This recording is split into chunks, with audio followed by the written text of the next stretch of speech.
Well, we are back here yet again for another fantastic episode of Schmoe Me The Money. We had free agency this past week, and we had a trade. So we're going to get into that here and see, was it a fair trade? Did Shannon kind of fleece Kate there? So it's definitely going to be interesting. Stay tuned.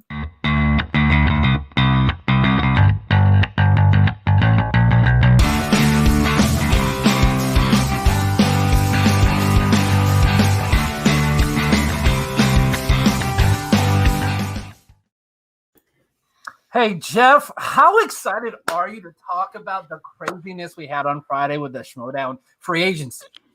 I'm really excited, mostly to hear what people think about it.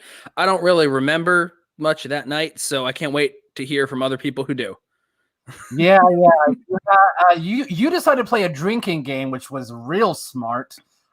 So that was interesting. But why don't we just go ahead and get started with three panelists we have on our show today. First up is this is a very large man, likes to give full frontal hugs, has a on-point beard. From Let's Get Ready, Justin Hamilton. How's it going, my man? I'm just over here being myself, man. That's all I got to be. That's all I got to be when it comes to this. And I'm going to look, you bringing on some other people. I don't even know who they are right now. I don't even care because, like, I already know they're going to be yes men. They're going to be sitting back going like, no, don't. They're not going to be negative towards anyone. None of that. But that's not who I am, right? We're going to really deep dive into these questions. And I'm going to give you maybe not the most popular opinion. That's how it's going to happen. And that's what I'm here for. That's why I love you, Justin. You are not afraid to give those outlandish takes. So I'd expect nothing less. It's what Justin Hamilton does. Next up is a man who loves Star Wars. I mean, all three of our panelists love Star Wars.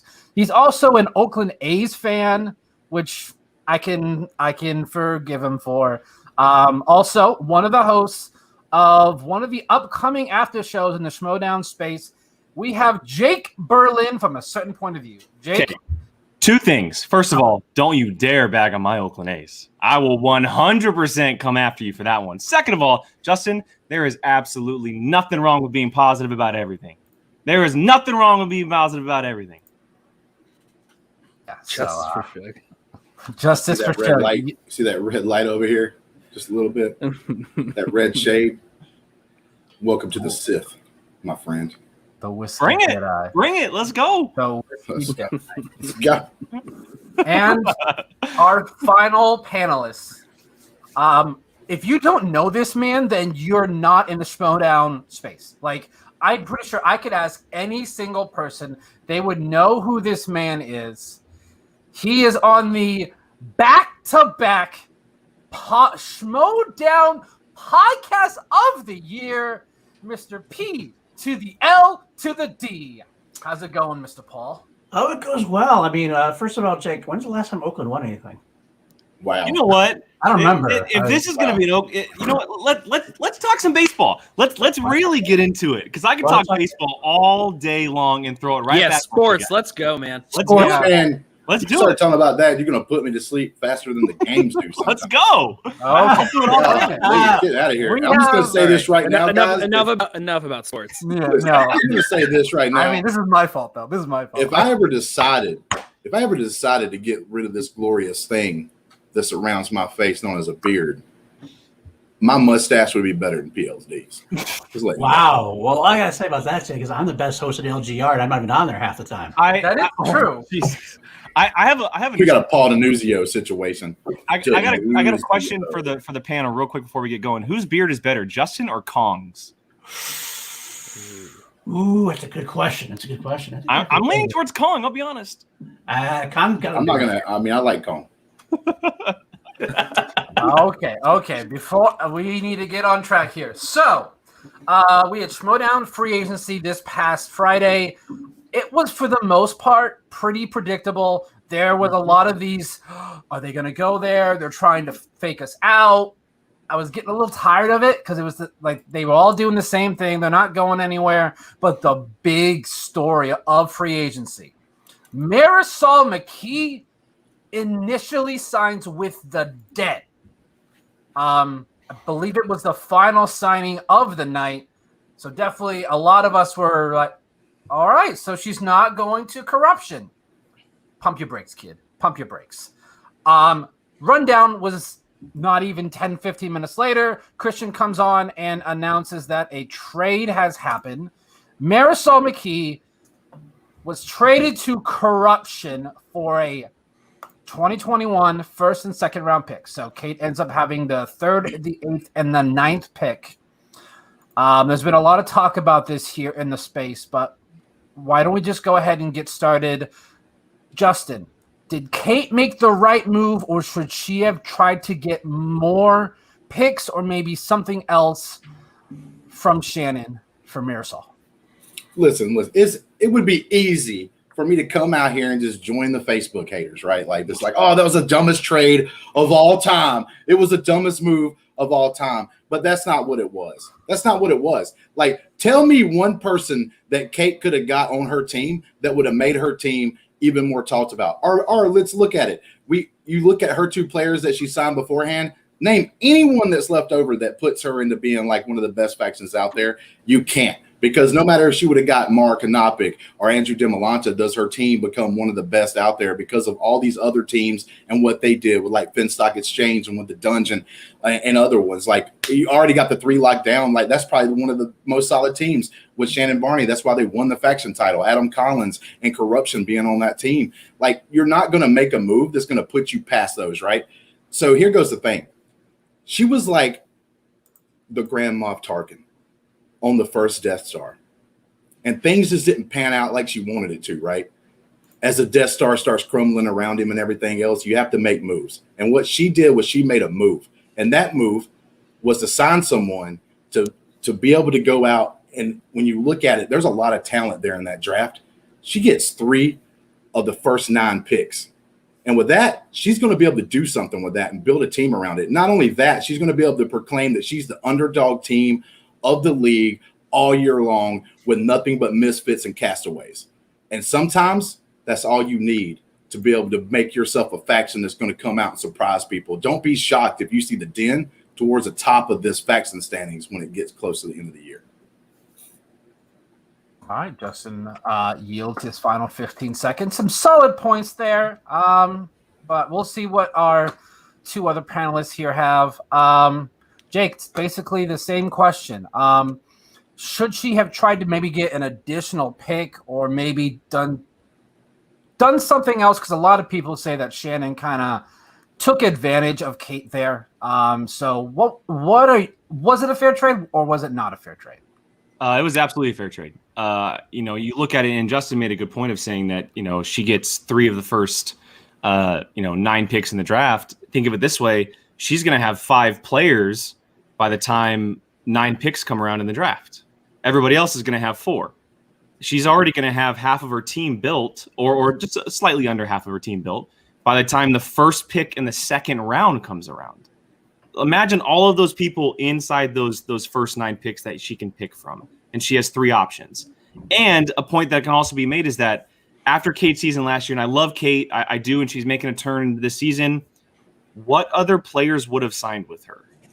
This might have been a last resort move that only made sense to her. She said, she goes to Shannon and says, hey, nobody's really giving me anything. I maybe lost the only option I had in trying to put everything I had into Ben Bateman. I'm going to sign Marisol for you. Let's make a deal. And the argument of if she could have gotten more for the Marisol pick, sure. But the next pick that Shannon has is the 25th pick. That's a long ways away. That is a long ways away, and who knows who's going to be available at that point. She might want something before that to help her team out and add depth. I feel like it's a better trade for her to get the 8th and the 9th pick. She has the 3, the 8, and the 9. She can really put good players around Paul Preston, Ben Goddard, and for Marisol. I think it was the best move for her. I really do think it was the best move for her. And also, I don't think it was a situation where she had options in the free agency. I do think that it was pretty much a last resort option. And for the situation she was given, it's the best situation she could have come out of. Some Solid points there. Jeff, so what are your thoughts on what so far Justin and Jacob said? I think so far, obviously, they're making very similar points, but I do believe that one thing that Jake brought up that was really interesting was the idea of, there's 25 picks between the beginning of the draft and where corruption actually gets to come in to make a choice. And I think that that's a really crucial element to, I guess, the thought process of whether or not it's a good idea or not. But really, it's not about what I think right now. Right now, I want to hear what PLD thinks. Like, what do you think? Is it a good idea? Is it not? What are your thoughts? Well, to be honest, I'm in between. I'm definitely not completely sold on this yet. The reason being is I agree partially with Jake. Part of the problem is we don't know behind the scenes. Perhaps Kate tried to fill out her roster and a hard time doing it. She's obviously struggled. She has some struggles as a rookie manager. Maybe she couldn't seal the deal. Tom left. I know Preston went out and was shopping himself around. Either way, he got himself the thing. But here's the problem I have. You have 4 people now back on corruption. They basically returning corruption's faction championship. You're basically giving her back the same team that won the faction championship in the first place. Now you're saying, could she have gotten more from them? I think she tries to get more. She should get more from them because, quite frankly, I've heard from different managers that they had other offers on the table that could have been more. They would have gotten more. Shannon would have given up more. And if Shannon gives up more, even if you're saying it's 25th pick, that means corruption can't pick anybody else to surround them, to fill out their roster. So they're also heavy on the first 4. And whereas you can build up with these little roster picks, these potential lottery picks. Now, can Kate really seal the deal with a good draft? Absolutely, she can seal the deal with a good draft, and it will end up being okay. But it's not about just making yourself better when you're dealing with you got to make the championship team worse as well. You basically just gave the championship team back their roster. Now, I would think Kate has a good chance of filling out with a couple of good picks here. But at the same time, I'm just not sure. It's a TBD. Basically, it's a TBD for me. Without knowing behind the scenes, it's hard to make a complete judgment, but I'm not sold on it yet, especially not as much as these guys are. I'll leave some time on that. All right. This clock doesn't seem to want to work. Oh, wait. Was he done? Is he done with his non-committal? Okay, yeah. All right, yeah. Non-committal. Okay. I fell asleep there for a second. I'm sorry. Okay. Wow. Sounds like Justin is ready to get this crosstalk started. We have 4 minutes. Y'all just go at it. If someone brings up something that's good, agree with them. If they say something stupid, then make sure that they regret it. Here we go. PLD, I want to say something. So you said that you're basically handing corruption back the championship here, right? 4 players out of 12, sure. They have 4 of their top players. I get it. It's Marisol, it's Adam Collins, it's Chance and Mike. But Shannon just threw away any chance of getting Laura Kelly back. And you're going to have 4 players. Laura Kelly's nothing at this point. As much as I love Laura That Kelly. is, you know what? I don't. Look at how many Star Wars players are in this draft. Look at the does top not. 20 Laura players Kelly, on the Star Wars list. You got that is some straight. Hold on a second. Laura Kelly. Disrespect. You got Thomas, you got 3 Dragon Con players. You got Star Wars that player. I love Laura Kelly. But I think there's just as many championships. Oh, you do love it? I will 100%. Just enough. There's just as plenty, and there's plenty of Star Wars championship caliber players in the draft. Yeah, you know what? That is completely fine. That is a completely fair statement. But here's the big thing: Laura Kelly has a shot at the title right away. So does Molly. She has a shot at the title. 7 points to your faction right off the bat. She could have that chance right away. And Shannon vowed to get Laura back in some capacity. She vowed to get Marisol back in some capacity. She just threw it all away by tossing that 8 and 9 pick out the window. She vowed to get both Marisol and Laura Kelly back, and she got Marisol back. That's one of the 2 ain't bad. I mean, so my biggest thing in this whole situation is we don't know what everybody thought about or talked about, like going into this. I really think that Kate got put in a bad situation. You don't think she was going after Dan Murrell or Ben Bateman or Ethan Irwin or Drew McQueenie? You don't think she heard the rumblings that the Godfather Drew McQueenie was coming back to the league? She talked to him, but everything started falling apart around her. Like I said, man, she was stuck in a bad position. And when you're stuck in a bad position, you have to make decisions, the best decision for you. If you, a little pop here, LGR, right after we had our spectacular after party, she came on there and talked about wanting to blow her team entirely up, right? She even made a scoff about and possibly even getting Ben Goddard back. But she was stuck in such a bad position because everywhere in the dominoes would fall. Look, Ben Bateman and Dan Murrell had this plan from the beginning. They had this plan basically from the beginning. They were in cahoots with this, already knowing where they were going to go to get You're saying 2 minutes. Now, they said right away, In the draft, Jim McQueen said that Ben Bateman and him were talking about being a team. So right away, you're telling complete facts that Gabriel and Ben did not have any plan from the beginning. It happened much later on in the draft. So there's your facts right there, my friend. I'm going to bring it back to the whole Marisol thing because we're not talking about Ben Bateman here. I'm going to say this. Kate threw her eggs all in one basket in trying to get either Merle or Bateman. She did, because the fact of the matter is, as much as I love Paul Preston and Ben Goddard, they were the two players in free agency that were the least out of the groups. Paul Preston didn't have a win last year. Goddard, he's great. He had a great season, played multiple divisions, but he's not an elite talent like a lot of these players who would sign in free agency. He's not. Kate threw all of her eggs in one basket in one player. She got a hard no from these players, and she had to do something about it. She had to simply do something about it. And whether or not that's getting on your hands and knees and groveling to Shannon and be like, look, I'll do this for Marisol. You give me these picks. You're going on your hands and knees and doing something. She got depth. She got depth. She can make. Basically admitting that she's rolling over for Shannon. It doesn't matter. I just don't think that like there wasn't talk with Marisol and Kate like about the simple fact of like I'm not going to sign with you. Like people kept saying, well, you could have kept her. You could have kept her. Like Marisol's not going to play for Kate. Let me tell you something. Yeah, She's not gonna for one, she doesn't want to play for Kate. But for two, on top of that, she easily could have said like I'm not going to sign with you. She can deny it. The only reason why she signed with her in the first 30 place seconds. was to be able to be 30 seconds. If that's your strategy, then you get as much as you can. Screw you, Brandon Buck. I get as much time as I want. Look, that PLD, that's fair, but I'm going to be honest. In this Schmoedown draft, a 25th pick might not do anything for you. It really might. But it's also keeping something away from it. Getting more picks. The more picks you have, it's a lottery. It's like basically a raffle. It's a lottery. You want more lottery tickets to hit that number one. That's fair. But look at Kate last year. Like the only thing you keep talking about is for Kate should have did something for the entire league. You're done. Justin, you're done. Justin, you're done. Justin, you're done. Just no. Sorry about that with the timer there. It seemed like it was going at a different rate on our screens than it was for Bucks there, so it was being odd there. So I'm just gonna from here on out. I have to do it on my phone, and then I will let you guys like know of the actual time. But that was pretty intense there, Jeff. I'm gonna need you to. What did you expect? You put us three together. What the hell did you expect? That's the whole exactly this. I wanted all of you to yell at each other and let StreamYard just kind of ruin itself so we couldn't hear any of your voices as you just spoke over each other at once. That's what we wanted. That's what we got.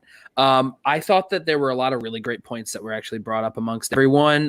What I liked the most was there was no one clear, concise position. Even though Jake and Justin were in more agreement, there's still enough there where they weren't necessarily in 100% agreement. And that's what I really like is how even something as simple as a yes, no for something like this can have such different responses. And PLD, of course, trying to play more devil's advocate. That was something that I really appreciated, kind of going in where, I mean, of course, there's only so much that you can really give in an opinion without actually seeing how it ended up. So, Buck, what was that? That was me trying to be really, really fast with this. So give me 1 second. I'm having to adjust this on the fly. So it's not as easy as it looks, everybody. It's okay. We're doing it live. Fuck it. We're doing it live. How's everyone's Monday? Right? Fuck it. We're doing it. I swear, when Jen said that in the outtakes, I fucking died. I was like, she wanted it. Yeah. It was so funny. It was one of my favorite things. I will update the score as they're talking here. On to our next topic, which is story number 2, which you guys kind of teased a little bit there. When you were discussing Marisol, the dungeon ends up with Robert Parker, Dangerous Dan Merle, and the boss, Ben Bateman. Now, they have not stated officially that Merle and Bateman are going to team up, but you would think two of probably the top 5 players in the league, when you get them on a faction together, you're going to want to pair them together.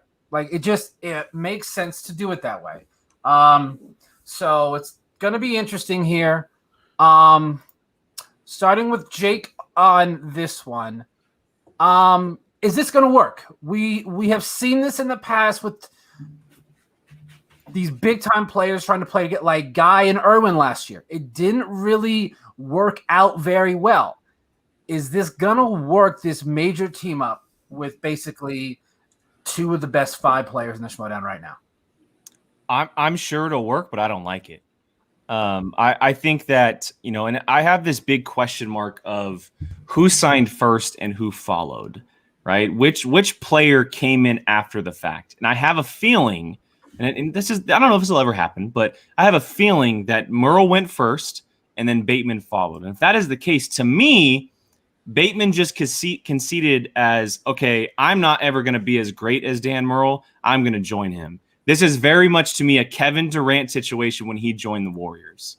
And I hate it. I cannot stand it.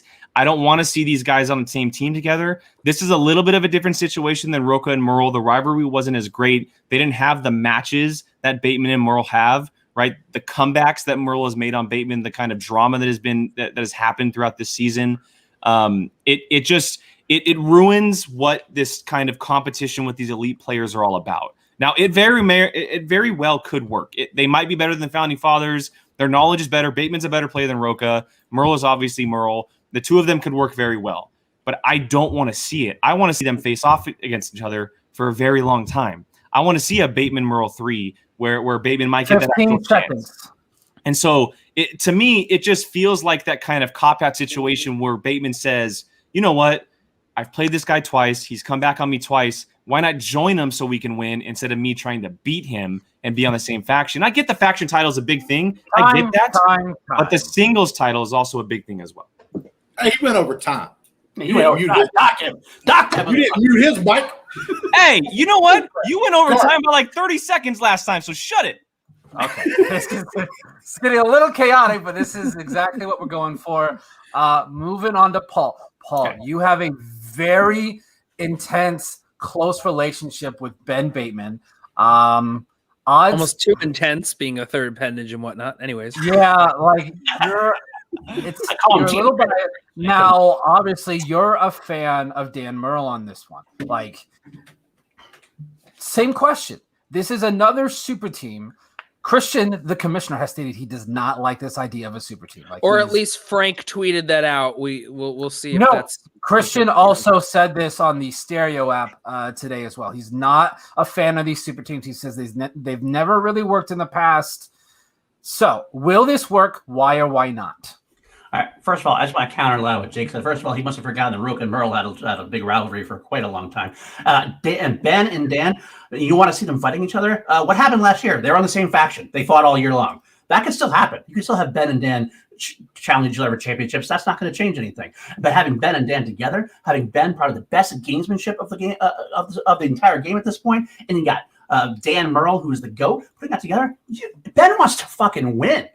I don't care whether you don't care what legacy is. He's already been one champion. It's not because of Kevin Durant. He's not he didn't need a championship. He's got a championship. He wants to win again. He wants to win the team belt now. And it's about making a faction better and putting Ben together with the greatest of all time. That's the two biggest names in this whole free agency. When they said they're moving on, those are the two big names we want to know where they're going to go. Well, guess what? They teamed up and they formed a team. They go to the dungeon with Robert Parker, who is probably one of the highest touted players in the IG. Now, did he not have a great year last year? He did bow out, but he's going to come back stronger than ever. 30 seconds. I think the dungeon is stacked now at this point, especially if Dan decides to go to IG as well. This is the best lineup that anybody could have at this point. And you can tell me, how can Ben and Dan not be a team that's going to do well? Yeah, the guys are answering every question right, and they have the great strategy as well, and they cover each other's weaknesses. I don't see how you can possibly go wrong.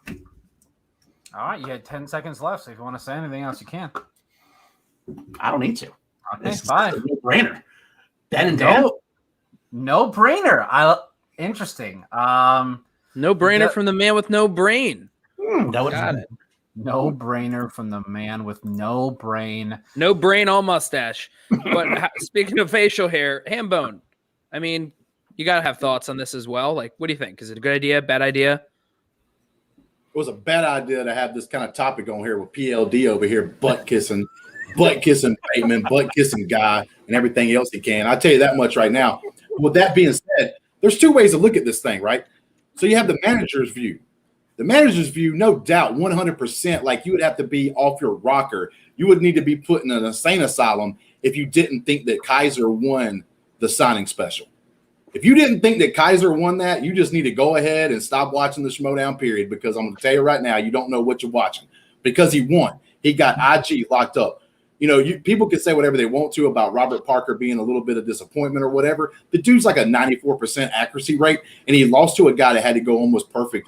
Actually, I think he may have had to go perfect to actually beat him in that match. So, like, we can sit here and say all the time in the world, but Robert Parker is who he says he is. We'll find that out this year. You ain't going to have to wait too long. Robert Parker's going to mow down the competition until he does that. So IG's locked. He's got two of the best singles players and a team that you can put together right there that looks on paper like it could be one of the greatest teams you've ever seen in your entire life, right? So now the only thing he has to do, and he's got the first pick of the draft. Let's don't forget that. He literally has one piece of the puzzle to put in there, and that's Star Wars. He put Star Wars in 15 seconds. If he's good enough to get a Star Wars player that can rock the world, his in the first 4 picks, he may have won the faction. He may have won the whole war already if he gets the right Star Wars player. And that's the thing. You can get this other. Justin, You gotta give me that 15 seconds for me to crack a joke at PLD. It's like 15 seconds. All right. All right. Now for points, but what was your joke about PLD? Not for points. Got it butt kissing every time he got his chance with the Action Army over there. Like, whoop. All right. So he was trying to go. How many times? It was a callback. Very well because he's always kind of. It was a callback. Getting tired. So Jeff, definitely we've had a lot of opposing views on this one. PLD obviously being the action stand that he is, says it's a great idea. Jake and Hambone are kind of on the other side of the table. They're wrong. You can say it. They're wrong. It's okay. No. Well, I can't say because I'm trying to be neutral on this. So we have 4 minutes for you guys to further state PLD why you're right, and Hambone, just go after PLD. I don't care. Just go after PLD for being the action stand that he is. Jake, you can do it too, and you can also go after judging. Justin. Stop being so biased, Buck. Okay, and here we go. 4 minutes to go. Who are you going to put Dan Burrow with if not Ben Bateman? Who's worth it at this point to be better than put him with anybody? It wouldn't matter. Name one that works. That isn't already signed up with somebody on a team. That isn't already signed a free. So someone who wasn't in the free agency. Exactly. You have Lon and Paul together. Who else are you going to put? Tell me your Dan Burrow team that works. Hold on with that, PLD. You keep running your mouth, but tell me one of these teams that so-called were the best people ever on the same team that actually worked. That it worked like legitimately worked. One of the greatest teams of all time. One of the greatest teams of all time. One of the greatest teams that we've had of all time was the Patriots. Okay. Did Founding Fathers win a championship? The Shire Wolves won a championship. But the Shire Wolves would never see as a super team.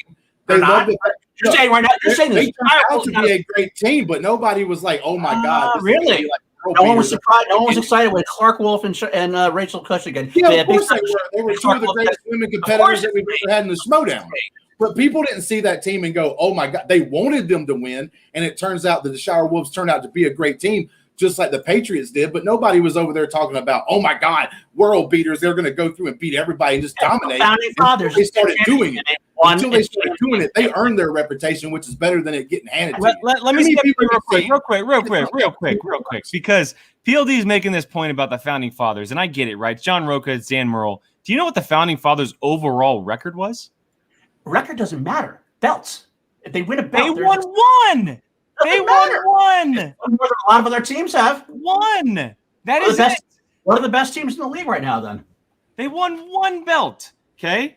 They were supposed to win all of the belts. Nobody thought they would like. They were supposed to defend. They were supposed to be the Patriots all over again, but twice the size. They went 6-4 as a team. The last time we saw a team up like Bateman and Murrell, they went 6-4 as a team. Two people were considered. Hey, Jake, I don't mean to be Mount Rushmore in Schmoedown. Guess what? They lost 3 times to corruption. Dan Murrell up as Look, I've never seen a team. I'm not hearing anything about who else you would choose. Who else is better? What's the better choice? I won 2-3 times down the better road. choice.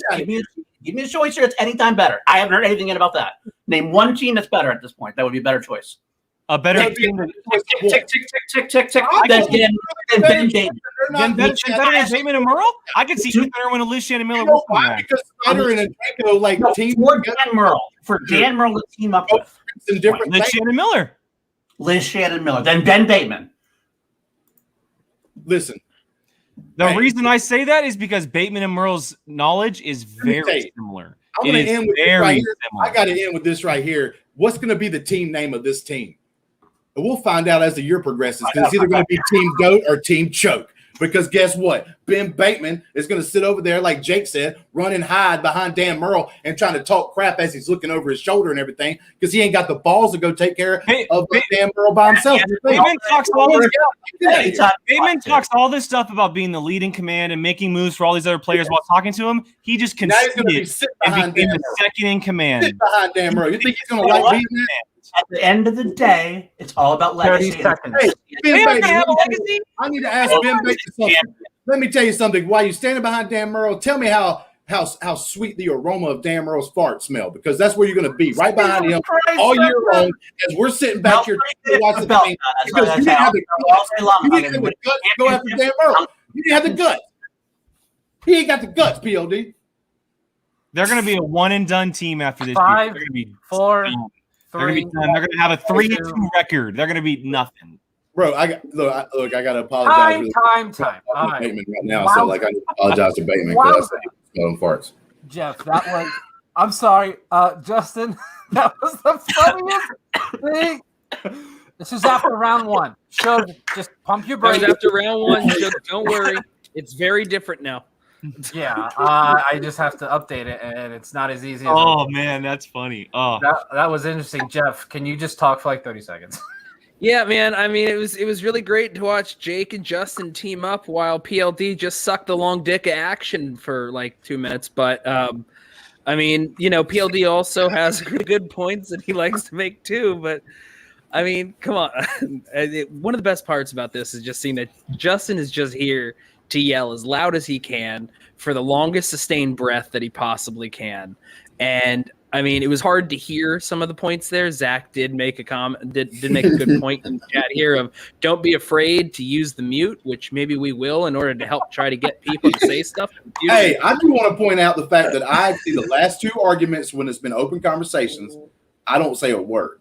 I've let these 2 guys go at it for a couple of seconds before I even start running my mouth. Then I have to jump in. So I'm just telling you. Now, here's the deal. Justin really helped come ahead just by the basis of some of the funnier things that he said. I'm not gonna lie. It definitely helped. Judged off of how funny we are. It's about humor, not about our arguments. That wasn't the criteria. I was not told anything about being humor. I'm just trying to make good points here. I'm not sitting over there taking pot shots because I can be a comedian. Okay. All right. We need to move on to our third topic of the day. Finstock. Obviously, he lost Morrow, lost Bateman. We saw the incredible and promo. his mind. Yeah, and his goddamn mind. We saw the amazing promo at Spectacular that John Roca cut about Dan Morrow. It's weird how his attitude for his brother just flipped at the drop of a hat. I thought that was interesting. You can also see him talk about that on POV last night. Yes, I know. I saw that man loves to yell. All he does is yell at us. That's all he does.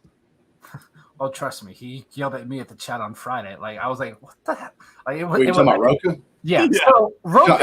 Hey, Jake, I'm gonna have to apologize to you. The reason why he probably did that was because he tried to come on our show, and we were like, "Nah, bro, we got a mock draft. We don't need you on our show." He yelled at Brian Nussbaum, and it was Brian's Nussbaum birthday, and he called him a bitch. Yeah. Wow. And then like he broke characters. Sorry. It was so fun. But so we obviously know that it was Roca and Barbarian. And out of nowhere, he signs JTE, uses a free agency signing on Little Evil. Like, this might be the most like waste of a free agency sign. Yes, I know this is the first time we've done it, but I feel like that was a complete waste. You could have gotten JTE probably in the middle rounds. So it's going to be interesting.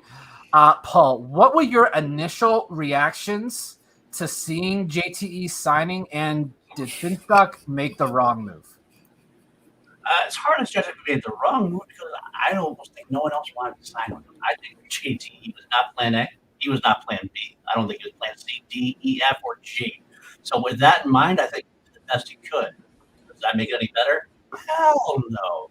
I mean, signing and trading, the signing in Marisol and trading for the picks is a better move than signing JT.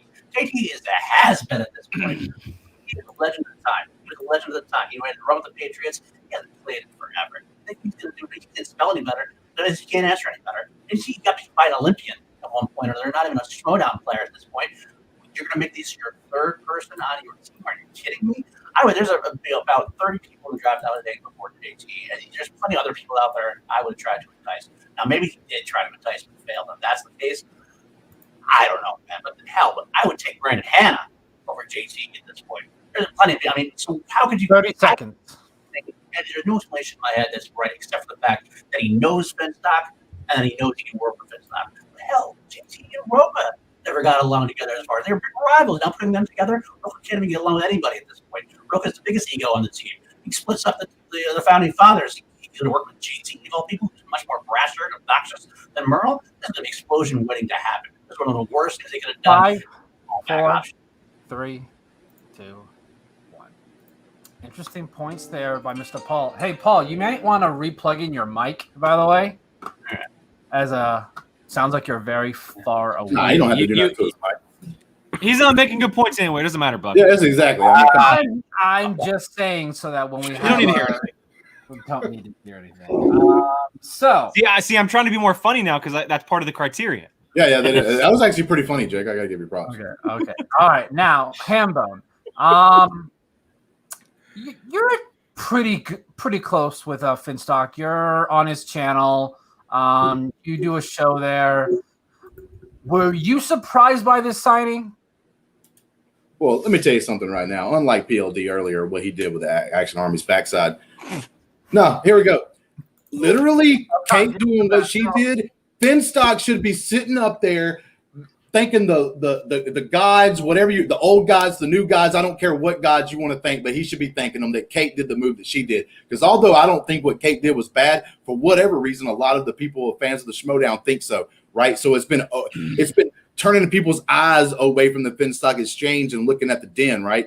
When the whole time, if they would have been looking at the Finstock Exchange, you probably see, look, Brandon, I agree with you. The guy probably made one of the dumbest moves probably in Schmoedown history with that one signing. And some people say, well, JTE's planning on coming back to LA. He's going to be more available for matches and everything else. It's like, okay, well, what has he done for me lately? And on top of that, like, he could have kept that information quiet from everyone else and just let Finstock pick him up in the draft. You could have picked up a JTE third or fourth round while he's building his other team and signing some more people. So let's say he went to go to like Andrew Demolanta or pick up a Mark Anopic. I mean, let's talk about how JTE gets signed on a team and Mark Anopic is not on someone's team right now. That is a travesty that needs to be fixed and should have been fixed during the signing period. That is just crazy. Like when you look at that, even like a Mark Riley, but maybe Mark Riley didn't want to play with him, and Andrew probably didn't want to play with him either because they had to be stuck with him last year. He made some of the dumbest moves I've ever seen ever. Interesting. Justin had some solid points there. I did not give him a point for his funny line. I'm just gonna put that out there. I did not give it, even though it was really. Wait, said something funny. Wait, did I say something funny that time? I was trying to be serious on that one. Our Twitter biography says we're a couple of schmucks who are up to no good. So, and that includes we're up to no good with how we judge shit. So, deal with it. I just want to. We got a Streamlabs from Zach, $5. I appreciate the comment. It means a lot, Zach. So thank you very much. Thanks for that $5. Because you guys, if you contribute to the Streamlabs, if we can get it enough where it's feasible, the winner gets that money. So just saying. There's a chance right now for me to win $5. $6 actually, because someone donated. $6. Hold on 1 second, man. I got to get ready for this.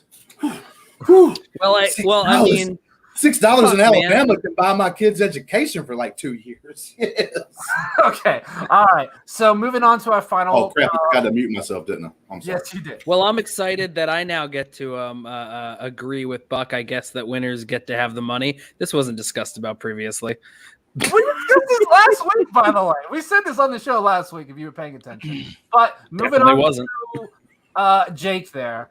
Both of Paul and Justin have kind of said the same thing, where most likely Finstock was shut down by a lot of people. Even with that happening, should Finstock still have gone after somebody else other than the artist formerly known as JTE? No. What has worked in the past for Finstock? JTE. That's the funniest thing he said all day. JTE has worked in the past for Finstock. And let's be honest, look, there's a solid point into saying that a dozen, 2 dozen, 3 dozen more players probably said no to Gucci. Okay. He has 2 players on his faction from last year who he could have signed in free agency, Mark Riley and Andrew DiMolanta, that more than likely told him no. So JTE can be considered a last resort, but it could also be a blessing in disguise for him. JTE has worked for Finstock in the past. And no matter how dumb we may think he is sometimes, there's also some kind of intelligence to what Gucci does. And if he has to go back to the past to figure out what is working or what doesn't work, then that is fine. JT might be that full. JT is not going to win you 8 matches or go to the tournament final or win you a championship as a singles player. He's not. But he is one of the greatest team player of all time. He is one of the greatest teams player of all time. You partner him with someone who is right for him, you could get a team that gets you a lot of points. JT is not there to win you points in singles. He's there to be put on a team where he can be with someone who has very counter knowledge to him to get a faction points. Down the stretch, what was the Finstock's problem? They were not getting points from their players. And that's exactly what they're trying to do with teams, with singles, and with these players that they're going after free agency and then draft. Excellent. Looks like it's you versus me in this round because Jake said Jeremy, there's no one that understands what goes through Gucci's head. I don't care if he was on the Patriots with him. No one knows. Paul, before anything, can you just speak in the microphone real quick? Test. Test. Yeah, it works more when you're like sitting up and talking. When you were just sitting back there, it sounded a little echoey. So, okay. All right. Yeah. So this should be interesting. You guys got 4 minutes to. You know what? I'm going to throw this out there. Who should Finstock have tried to get other than JTE that maybe he hadn't talked to? Because we probably can assume that Kelly, DiMolanta, a lot of people shut him down. What's one person that's currently slated to be in the draft that Finstock should have gone after? Literally, Buck, I'm sorry, but that's a dumb question because nobody's going to sign with Gucci. You sign and trade Marisol, and you get 2 trades. You get 2 draft picks. Shannon will never, ever give Gucci picks. To get Marisol back, she would have. No, absolutely. She that is the one manager on the Gucci versus. He had a pick. He had a trade offer. Gucci said he had a trade offer with her. Mark Everett Hoyk is like he's off those rock. They could join together and become like. You do the Marisol trade. You do the sign pick. You get 2 draft picks. You still could have gotten JT in your 3rd draft pick, possibly. You could have got 2 draft picks plus JT. You had everything with it. PLD, you're right. Me and you should be going after each other on this because Jake's living in the fantasy world of in the past, right? Back when the Schmoedown was a totally different game. I can't wait to get points for Finstock and you guys eat fucking crow. Team besides the Patriots, like maybe 1, maybe 2 was halfway good. Let me talk about the team division now. Odd Couple. Founding Fathers, we know they're not together, but I'm talking about teams from last year. Odd Couple, Founding Fathers, Corruption, even like Deep 13, Final Exam, like all these teams right here could have beat and were good enough to have beaten any of the team ups on the suspects at this point. No matter who you team up with the suspects, we barely had a teams division. We only had a couple of teams that they were going against. Of course, they kept playing like top 10 and beating John Roca over and over again. And guess what? A lot of people's beating John Roca over and over again during the thing. John Roca don't have the most perfect record. John Roca's a legend for his thing because he does like a really good character work and he does bring the game to the into play sometimes where he's one of the greatest at all times and goes through stretches. But let's look at it. They didn't play nobody. They didn't have none of these great teams that we have now. JTE on a team now gets his ass crushed. I hate that Justin's getting all these points right now because he's saying everything I'm going to say. It's the same thing I'm saying, Justin. We're on the same exact team here. Anybody he picked could have been better than JT at this point. You know what? Anybody. That's a fair point, but here's the thing. We haven't seen JT play a legit match in a year. You have no. Yeah, well, last time he saw me lost to an Olympian. He lost to an Olympian. You have no idea what he has been doing. Cody Miller beat him. He's been preparing for matches. If he's a different player, you have absolutely no idea the JT that we could end up seeing this year. No, I actually know exactly what JT is. You don't. No, he was in Minnesota. You know what you do in Minnesota? You're shoveling snow, trying to find somewhere to be warm. Your cable doesn't work. Neither does your internet work half the time because the icicles form and then they fall apart. Listen, he has no idea what's going on in the world right now. So he's been doing all that crap. You know what? You guys are. There's a reason why he didn't play on Roxy had him on the team last year. He didn't play except for one free throw.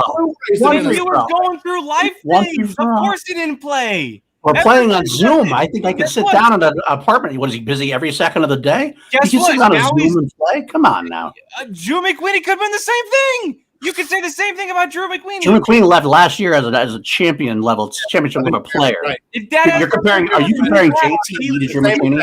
Jake, you just lost your whole points right there. You just compared JTE to Drew McWeeny. I'm not comparing JTE and Drew McWeeny on knowledge. I'm comparing them on playing in digital format. That's the knowledge that Drew McWeeny has supersedes anything that JTE could do. You tried to make the point that JTE was on a roster. Point in time. JTE was on a roster and didn't play last year.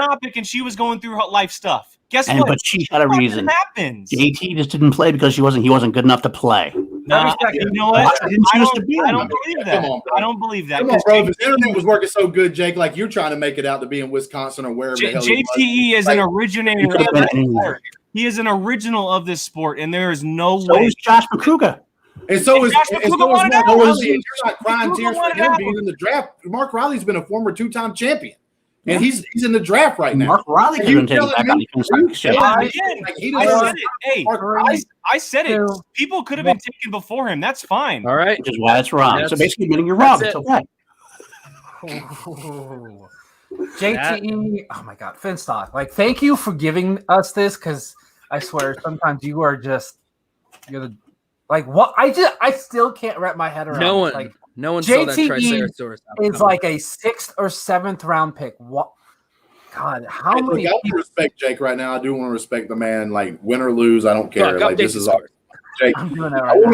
I want to tell Jake right now that I respect this man because like he knew to win this thing tonight that he had to take a chance, and he took a chance. I just think it was on the wrong question, and he went behind like the wrong guy there because like I'm gonna tell you right now.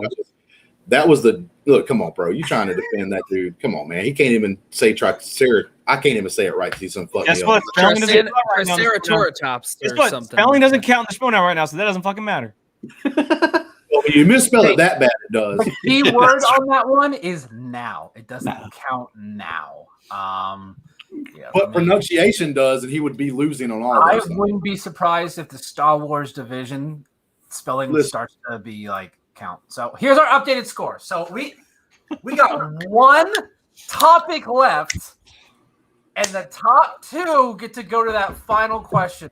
Jeff, I'm like on the edge of my seat because these 3 men love to just yell and talk Schmoedown, and that's what this show is. People that I'm still sitting back on my seat. I'm not on my edge, but I'm right there with you in spirit. So listen, JTE talks about as good as John Roker writes Jane Fonda. Man, come on, bro. Like it's fast. Thank you, Corey, who recently subscribed to our channel. So thank you very much for that, Corey. Appreciate it very much. So moving on to our final topic before the finals. It was brought up by one of our other competitors here in the last round. Drew McWeeny, the Godfather, ends up signing with his former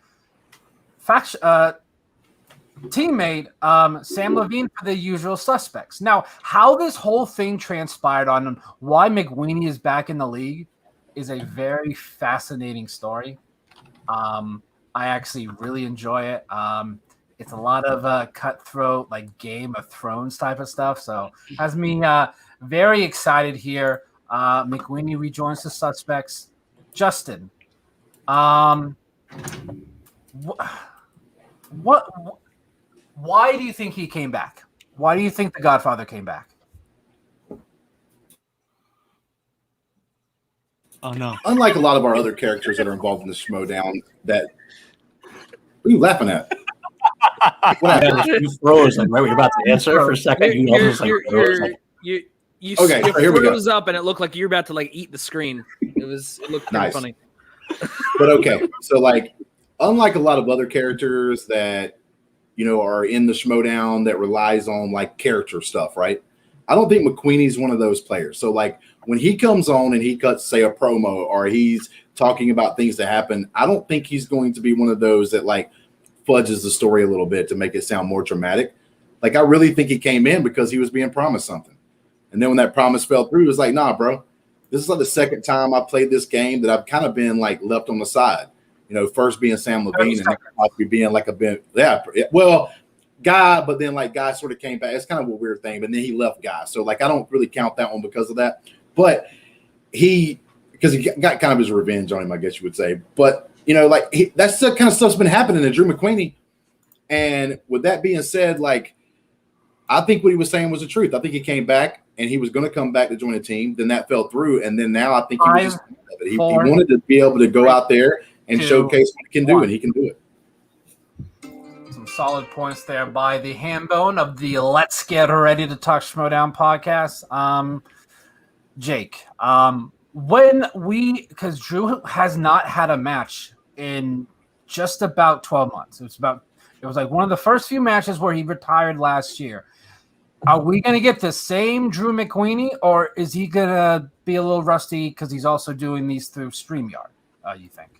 We are absolutely getting above the line, Drew McQueenie. He is coming back with a vengeance for this league.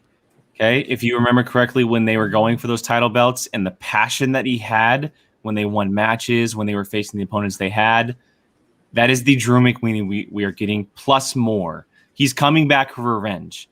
And if you don't remember, he never actually lost the team's title. It was vacated.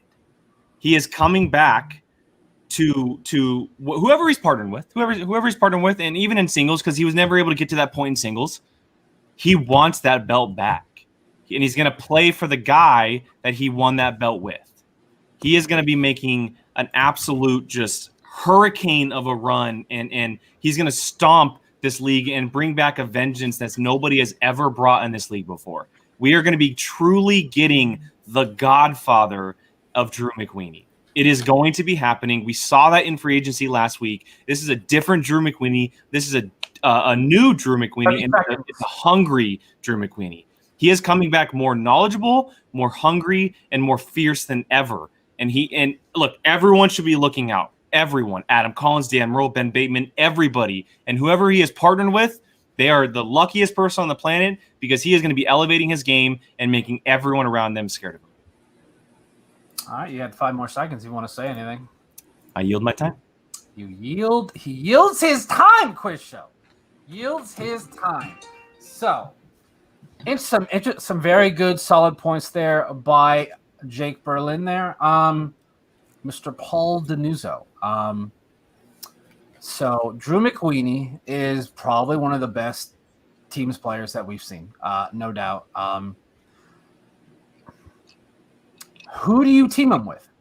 Do you team him with Ethan Irwin, where they're kind of the same type of player, or do you team him with Liz Shannon Miller, who definitely was very close to because she had a great rookie season in season 6, played very well in her second season last year. Who do you team the Godfather with?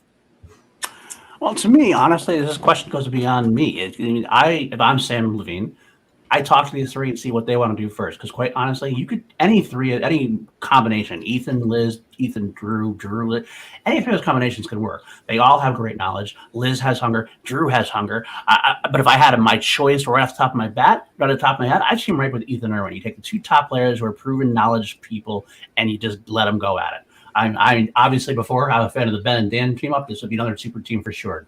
And especially when you're going up against a Ben Bateman and Dan Merle, like Drew obviously seems like he wants to, you got to team up with somebody who has done it before. Ethan right there and Dan have had great matchups together, and Drew wants Ben. So you team those two. That's a great story, and that's a great strategical team. Not saying anything against Liz Shannon Miller. I think Liz Shannon Miller is great, but I want to team her up with somebody else. But I do know that I will agree with what Jake said, because Ben Bateman was on the Action Guys the other night, and he is actually scared. He said when Drew McQueenie called him out, he kind of pissed himself a little bit. He said it a little differently, but that's basically what he said. But I think that Drew and Ethan Irwin, while they have some similarities, I think they have such a vast, wide collection. They're good, especially about Oscar movies. Drew McQueen has one sort of weakness is Oscars. Ethan is very much has a strength in Oscars.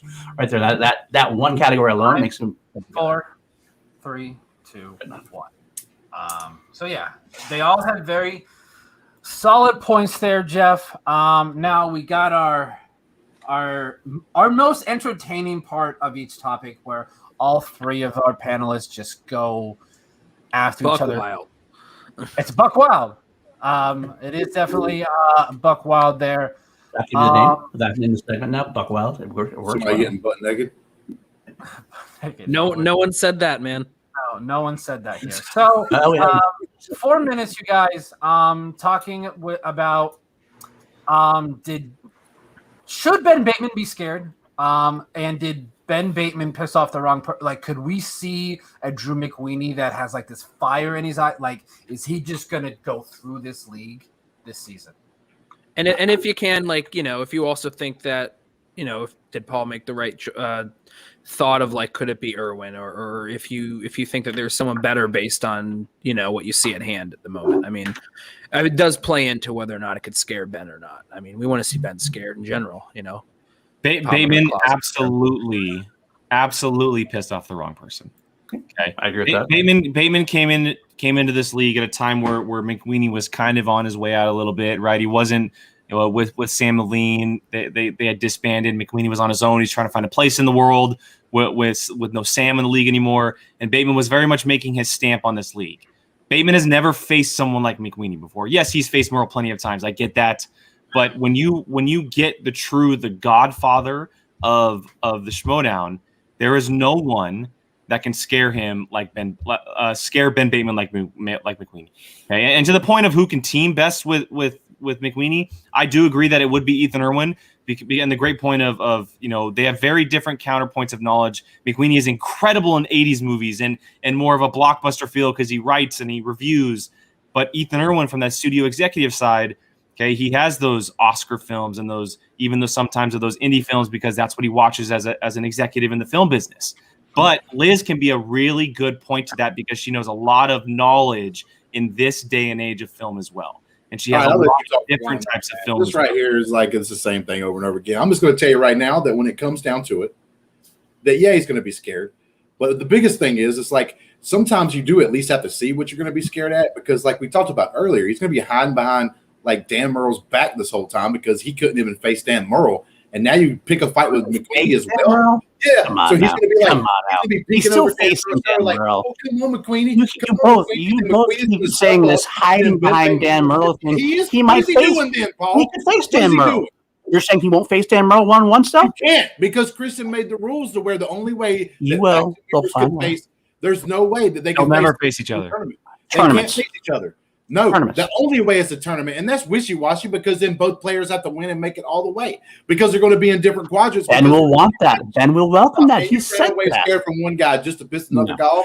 Dan Murrell champion right now? Is Dan Murrell a champion? No, he wants to go after Adam Collins, so he's going to go the best man. We're talking about this all again. Either way, but if there's one person you're going to piss off Drew McQueenie for, it's to team up with Dan Murrell. It's a smart choice by him to do that way. If you're going to piss off, I mean, it's not a smart choice to piss off Drew McQueenie, but if you're going to do it, you go by signing with the GOAT. Because I'm going to go ahead and tell you right now, the super team that I think that may be involved, and we tried to talk about that a little bit earlier when we talked about Ben Bateman and Dan Murrell putting together. To me, the team that everybody's like not looking at, not talking about enough is Ethan Irwin and Drew McQueenie together. God, dude, like, that's freaking knowledge out of this world. Like these guys, just think about it. they get into their minds that they just want to work together, become a team, and become a great team at that, and just go out there and answer questions. This literally could be one of the greatest teams that's ever played the game. I will argue one thing, though. Drew is acting angry, yes. But Drew McQueen and Ethan Irwin both, while they're competitive, both have a history of being a little bit more of a have fun with it kind of thing. Now, Drew gets excited when he wins, but he's not as committed as far as like strategies and thinking and studying goes, like a Ben Biggs and Dan Morales. Well, remember, so that's the one difference. That's why they work together better. Ben and Dan will work better together, I think. Remember when Dan Merle came back and the league was different? Drew's going to be coming the same thing, and he's going to come back a completely different. Very well. Could be. He's going to come back a completely different player, and free agency was just a slight tease of that. And that could be very well. But, but Drew had the monster thing before. Remember the Drew McQueen with Thad and with that? The whole, it's the biggest gift now out there. Make it happen. Make it happen. He was doing this whole monster thing before. This is a little bit of that, maybe amped up a little bit more. It didn't really work for him as much then at that point. He still kind of went on his way out after that and kind of left the league for whatever reasons we don't really know. That's because he had to be team with your other guy that you like, one of the best team players of all. Andrew Guy. Come on, dude. One of the better team players ever. I don't care what you think about it. Best team players, but that was about a year prior. He got stuck with that dude, and like, come on, man. I felt sorry for him every time he had to go out there and answer questions with Andrew. Really, I know they only went 6-2 because of Drew McQueeney.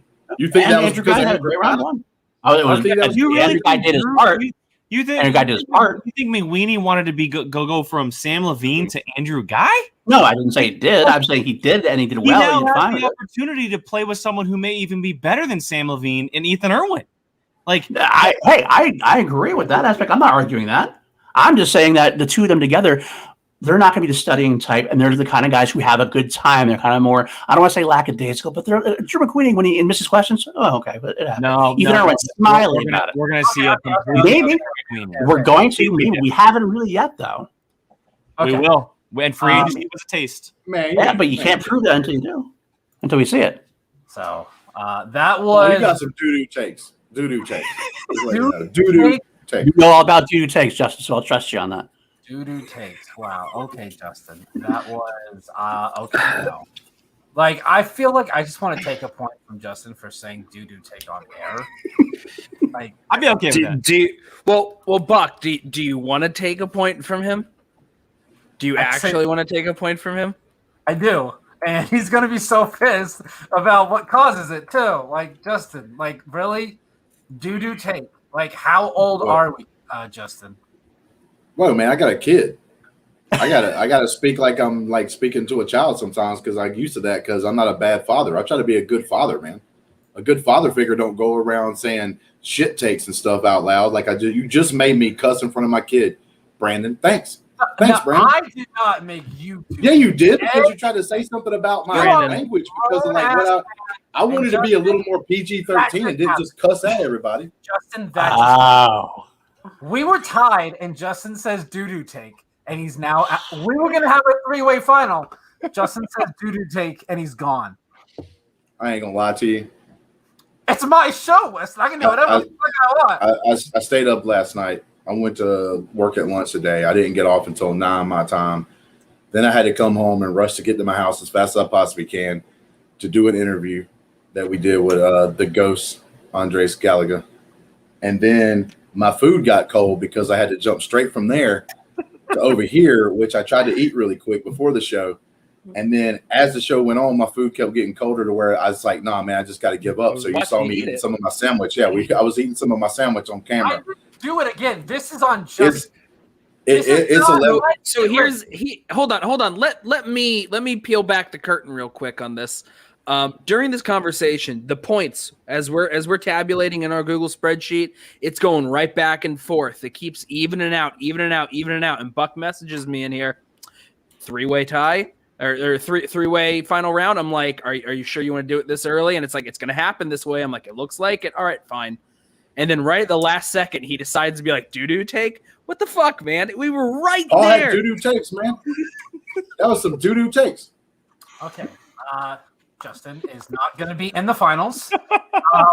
Justin, you can stay backstage if you want for this final round and come on after the final round to do our final sign-offs. But our final topic here is Kaiser has his 3 picks. He also has the number 1 overall selection in the draft. The first round. I'm going to repeat that. It's the first round of the draft, not the 4th round, everyone. I keep seeing that in the Facebook page, and it's pissing me it's just people that don't understand sports, so it's fine. But no, it's the first round pick. We're going to start with Jake. Jake, if you were Kaiser, what do you do with your first overall pick? You're going to have 90 seconds to just kind of talk by yourself. Kaiser is a sports gentleman, and I know that. I've seen him talk about sports on a constant basis. If I were him, and PLD made a great point earlier that I'm going to come back to. Okay, he has a great IG player. He has 2 great singles players and possibly a great super team. Okay, the one thing that he needs to solidify a great 4 is a Star Wars player, right? So why not, with a field full of Star Wars players that have the capability of winning a ton of matches, trade the number 1 pick for a great haul and pick up a Star Wars player later on in the draft? And you add depth later on. You trade yourself back in the draft.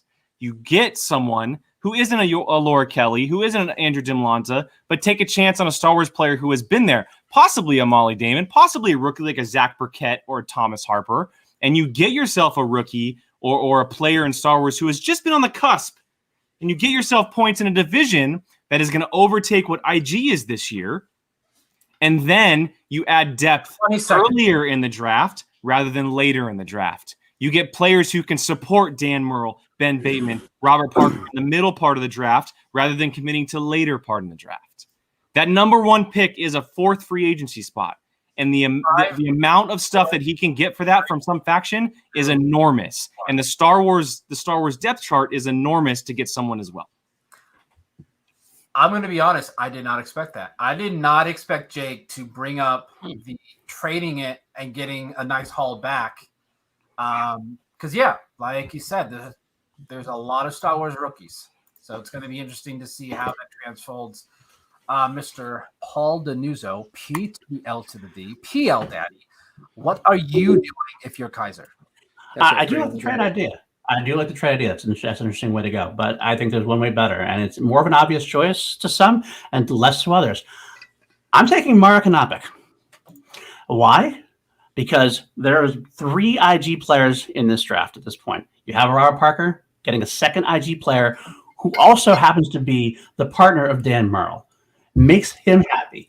Getting them to study together. That's a cohesive unit that already works well together. And then you fill out the rest of your draft with Star Wars players. There are 15 players in the top 40, 15 Star Wars players in the top 40. So you take Mark Anopik first, who has a title shot already in play. That could be 7 points right off the bat if he wins the title. And then you fill out with one of those Star Wars players that you might not get a Laura Kelly or a Molly Damon, but you can get one of the Dragon Con players, potentially like a Thomas Harper, perhaps, or a Zach Burkett or something to that effect. And 3 IG players, Robert Parker. Well, Kevin Smith isn't really playing. You can't do that. You have Robert Parker. If Dan Murrell goes on IG, that's a well-rounded team right there. You have singles, 30 seconds, and you're rounded, and you have enough Star Wars player to fill in from the back to get the rest of it. Again, like I said, though, 7 points right from the get-go.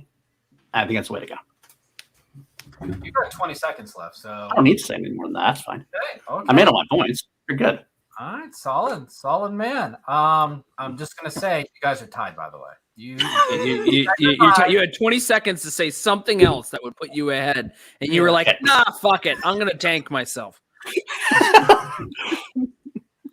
I'll let you make it even at the end there, dude. It's not that it was a doo-doo take. It's because he said doo-doo take on air.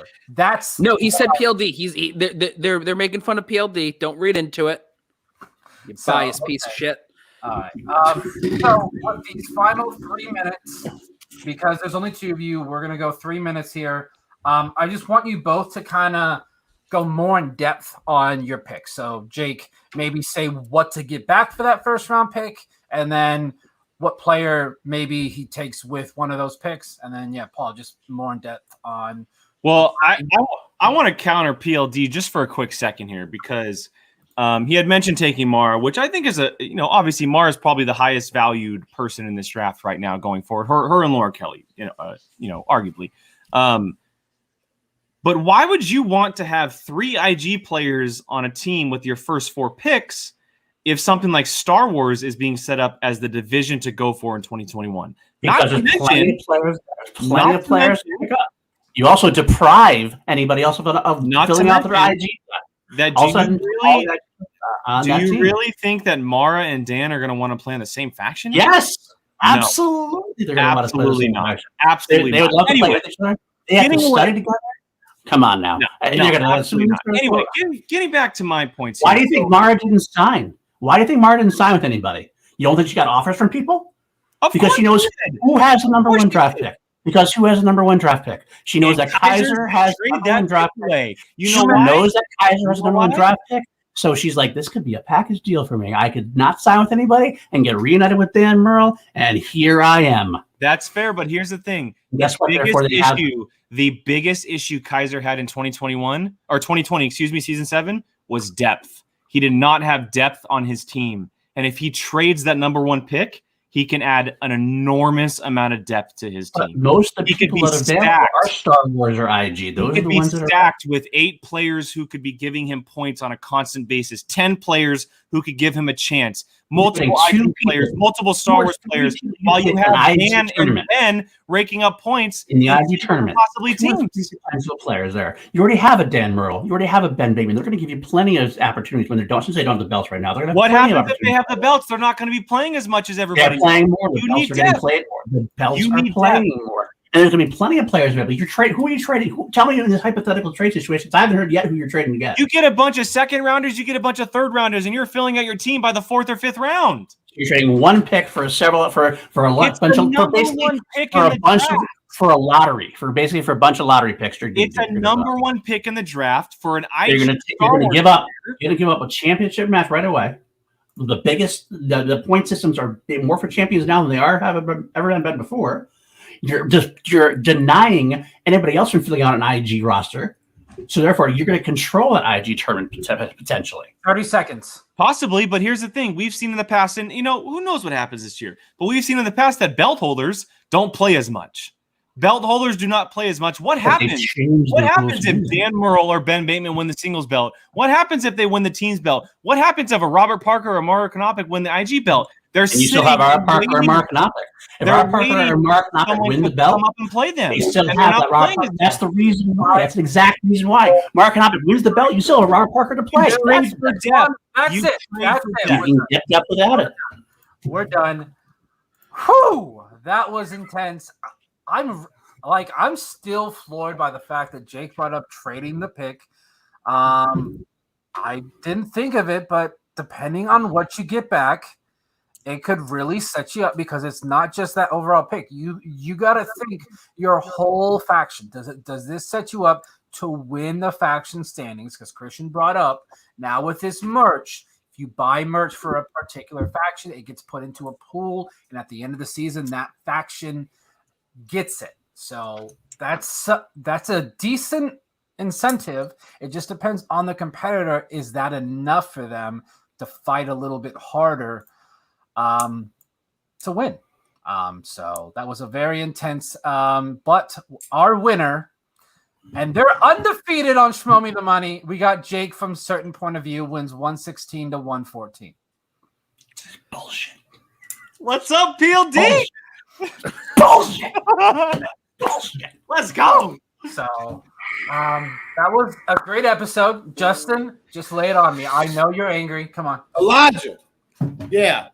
Some guy on the internet says I should cuss around you more, and that's why I can't win this debate. I never said. You know what? Screw this piece of garbage. No count for nothing. What is this? What is this? You fool me once, fool me twice kind of bullshit coming on here, and then I get screwed because I said one word, doo-doo. And POD had doo-doo takes. He had doo-doo takes in that final argument. Matter of fact, Jake probably should have won because that was some garbage-ass takes he had. You don't – you look at your history. He tried to do the IG heavy thing last year, and what was he? He was almost in last place. Matter of fact, he was in last place. That's why he gets It was a ballsy strategy then. It's a ballsy strategy now. It's This is a ballsy bull- strategy, man. It's a ballsy strategy That's now. why they did this to me. They did this to me because they wanted POV to be undefeated on this damn show. No, and they knew I was here arguing with Hey, Justin. Hey, Buck convinced me that it actually would have been really cool with this three-way there at the end. And I was like, yeah, you know what? You're right. And it really looked like it was going to be a three-way. And I'm like, I'm so down for this. I am putting the blame solely at his feet. I was in support of you going to the third round, man, or the final round. You said the Buck was wild. Buck is wild.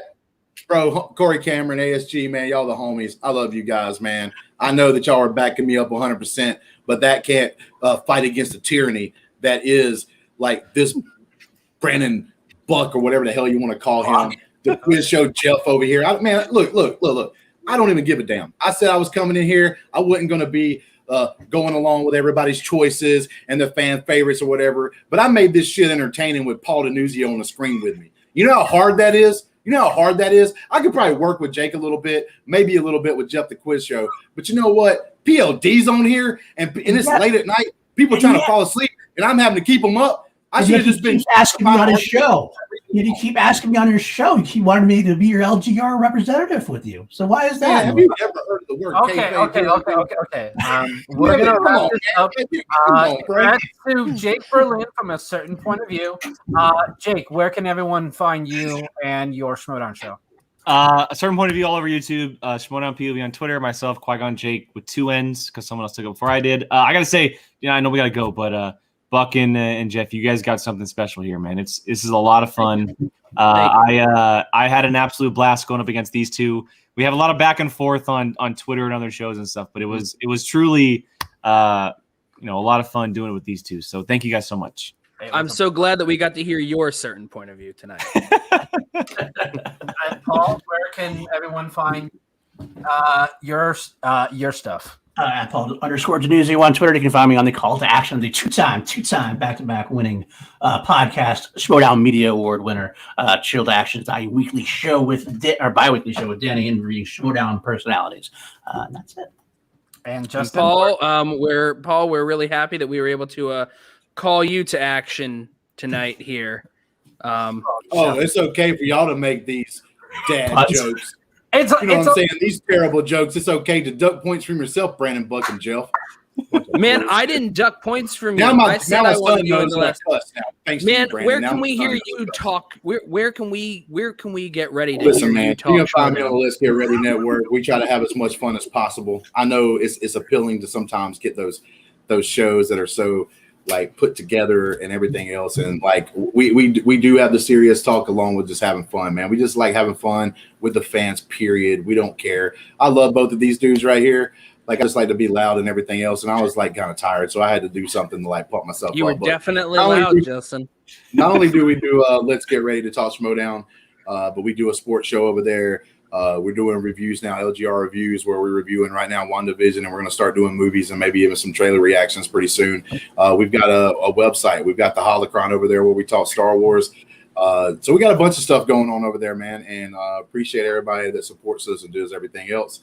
And like I said, man, I love all you guys except for Brandon Buck. He can go. You know what? Because I can't say a word that stands for a cuss word because I'll be deducted points. Brandon Buck, you can go fuck yourself. There it is. All right, everyone, we appreciate you for tuning into this episode. We got a lot of these going forward. Once these matches get started, I can see every week being exactly like this.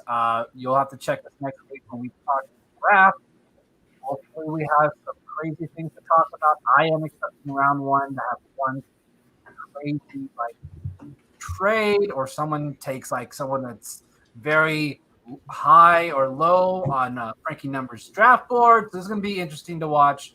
You can follow us on Twitter at Schmoe Me Money. Also, if you're not subscribed, we would really appreciate if you would subscribe to the channel, like, and leave a comment as to what you like. And everyone from Let's Get Ready, you can come after me in the comments. Come after me on Twitter. You're in our Discord, Buck. I know. So whenever you come into the little general chat and you try to hang out with us and everything else, yeah, you know what's going to happen. And it doesn't even matter. It doesn't matter because like the public can't see it. That's why I'm here right now. It's like, screw that shit, dude. You come in here, you act like you're our best buds. Like, he's literally telling us in the Discord, like, I'm gonna promise you guys a win this week. Like, I got it set up. No. That's what he told us. He's like, I'm gonna make up for it. I'm gonna give y'all guys a victory. And look what he does. We see where he really lies. We see where he rope-a-dopes us and everything else. That's a straight up dark. Drama equals ratings. That's true. One thing to never do is to promise a win. But either way, you can find me, guys, at GEOFF1106. It's at Jeff1106 on Twitter. It's also on Instagram. Not that really fucking matters, but I don't post there. And other than that, I mean, I think we're going to have a lot of great stuff that we're trying to develop on this new channel here. We got WandaVision that we're doing on Saturdays at noon Eastern. And we're hoping to start doing some movie reviews real soon. And we got some other ideas and stuff, percolating that we're kind of working on to get started here. Yes. I really appreciate all three of you coming on. And, this is in its infancy and just still trying to figure out what works and what doesn't with this show. As you saw with the timer at the beginning, some things on a tech side aren't working as well. Other times, I mean, hey man, maybe next time we just don't ask PLD to be on. Wow. Speaking of percolating, I'm going to let everybody know what PLD really stands for. It stands for pretty lousy doo-doo. What it stands for, Paul. Everyone, we appreciate it. We will see y'all next week.